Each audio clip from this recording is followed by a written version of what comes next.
জি, আমার সাথে আমাদের দুজন সহকর্মী রয়েছেন। আমার ডানে আছেন রাঙামাটির রিপোর্টার আমাদের চ্যানেল 24 এর জিয়াউল হক এবং বামে আছেন আমাদের ব্রাহ্মণবাড়িয়ার রিপোর্টার প্রকাশ লাল দাস। আসলে মাঠের যে বাস্তবতা, এই বাস্তবতা আসলে একেবারে মাঠ পর্যায়ের কর্মীর কাছ থেকে না জানলে বোঝা বা জানা সম্ভব নয়।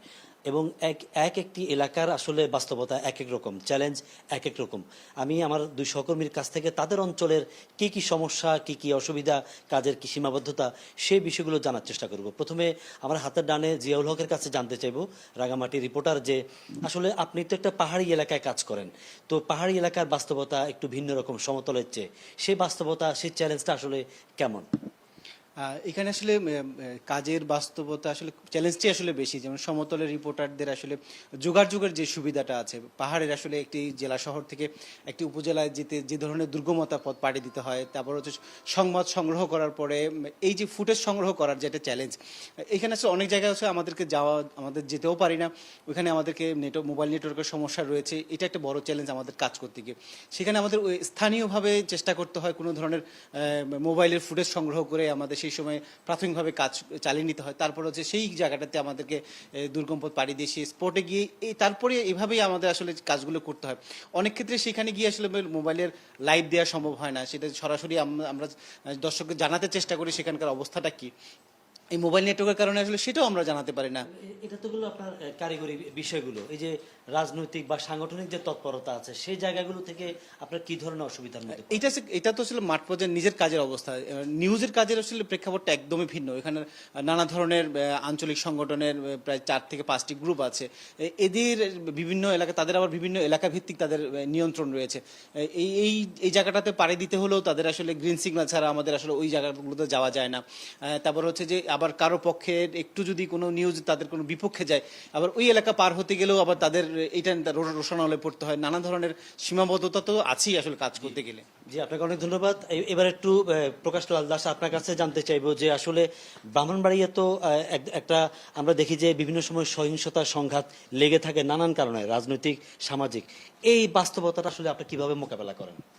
আসলে একটা বিষয় বলি, ব্রাহ্মণবাড়িয়া কেবল দাঙ্গার জেলাই নয়, এখানে কিন্তু অনেকটা সম্ভাবনাময় জেলা হচ্ছে ব্রাহ্মণবাড়িয়া, যেখানে তিতাস গ্যাস ফিল্ড রয়েছে, আশুগঞ্জ তাপ বিদ্যুৎ কেন্দ্র রয়েছে, আশুগঞ্জ নৌবন্দর রয়েছে, তারপর আখাউড়া স্থলবন্দর রয়েছে। এটা কিন্তু সব দিক মিলিয়ে বলা যেতে পারে ব্রাহ্মণবাড়িয়া একটা সম্ভাবনার জেলাও। কিন্তু তারপরও দেখা যায় যে ব্রাহ্মণবাড়িয়াতে প্রায় সময় একটি সহিংসতার ঘটনা ঘটে। এগুলো তো পেছনে মূলত অনেকটা দায়ী থাকে যারা গ্রাম্য মুরলরা রয়েছেন, তারা কিন্তু তাদের নিজস্ব স্বার্থ হাসিল করার জন্য কিন্তু এগুলোকে সবসময় বাড়িয়ে থাকে। তো আমরা প্রতিনিয়তই যখন সংঘর্ষগুলো ঘটে তখন কিন্তু আমাদেরকে সংবাদ সংগ্রহের জন্য ঘটনাস্থলে যেতে হয়, কিন্তু সেখানে যাওয়ার পর যেটা হয়, আপনার ভিডিও ফুটেজ তো আমাদের প্রয়োজন হয়, যেহেতু আমরা টেলিভিশনে কাজ করি।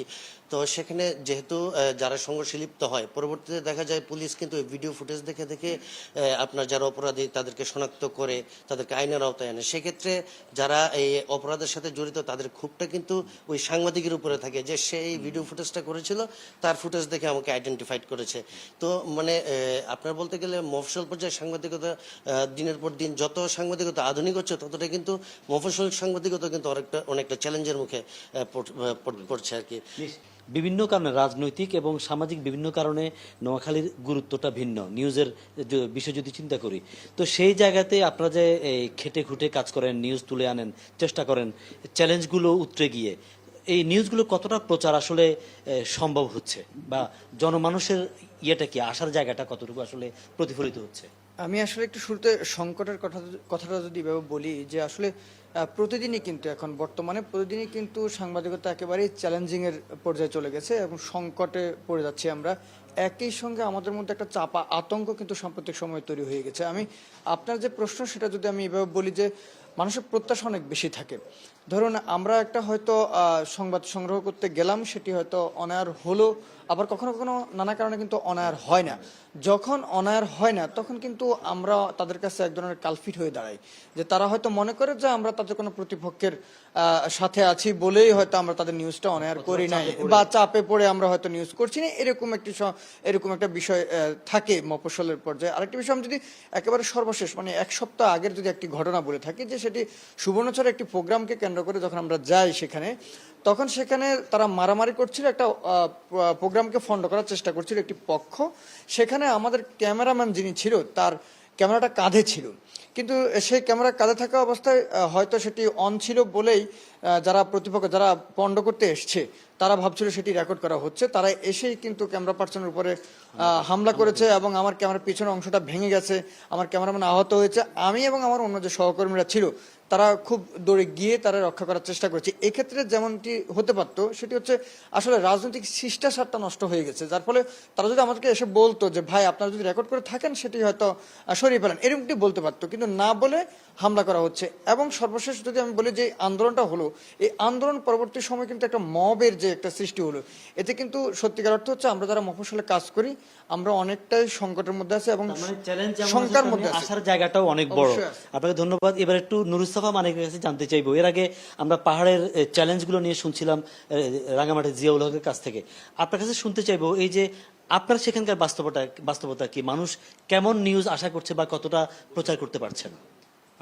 বর্তমানে এই যুগে আমরা যেমন আধুনিক হচ্ছি, মানে গণমাধ্যমগুলো যেমন আধুনিকতার ছোঁয়া পাচ্ছে, তো এর পাশাপাশি মানুষরা কিন্তু এখন অনেকটা আধুনিক হচ্ছে, সচেতন হচ্ছে। আমরা তৃতীয় গণমাধ্যম হিসেবে আমরা যেটিকে এখন সবচেয়ে বেশি ধরে নিচ্ছি সেটি হচ্ছে ফেসবুক কিংবা সামাজিক যোগাযোগ মাধ্যম।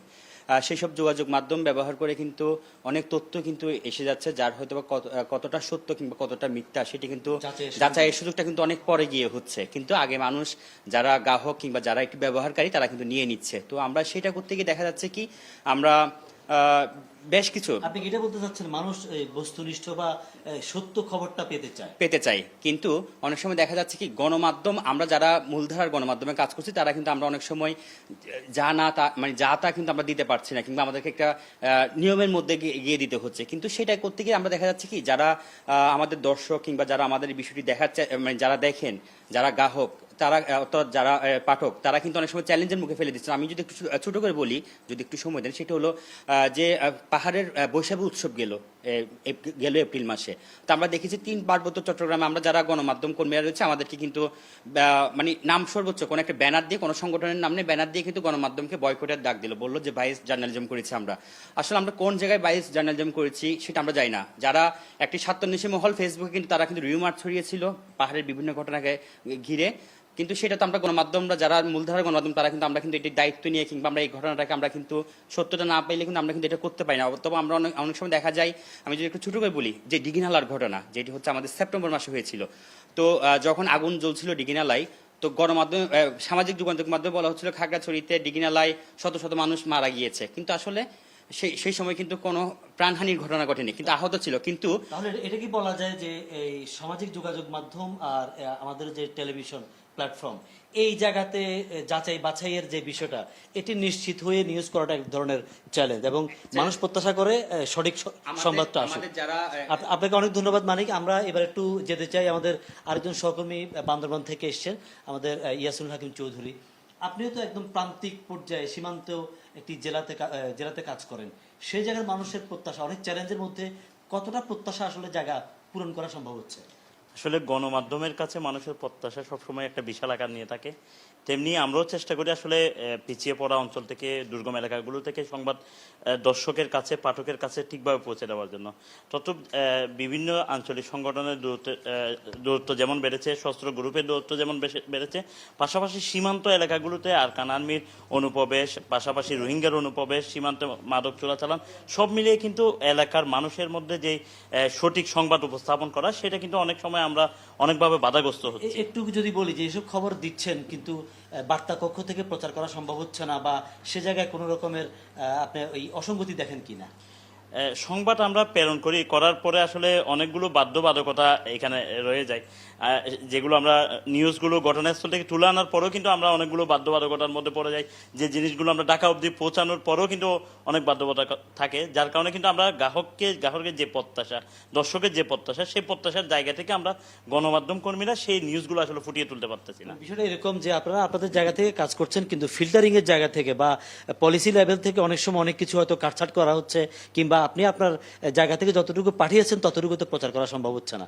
আমরা আশা করব অনেক বেশি এই ক্ষেত্রে আপনারা আপনাদের যে এফোর্ট দিচ্ছেন সেই এফোর্টটা কর্তৃপক্ষ নিশ্চয়ই বিবেচনা রাখবেন ভালোভাবে নিউজ প্রচারের ক্ষেত্রে।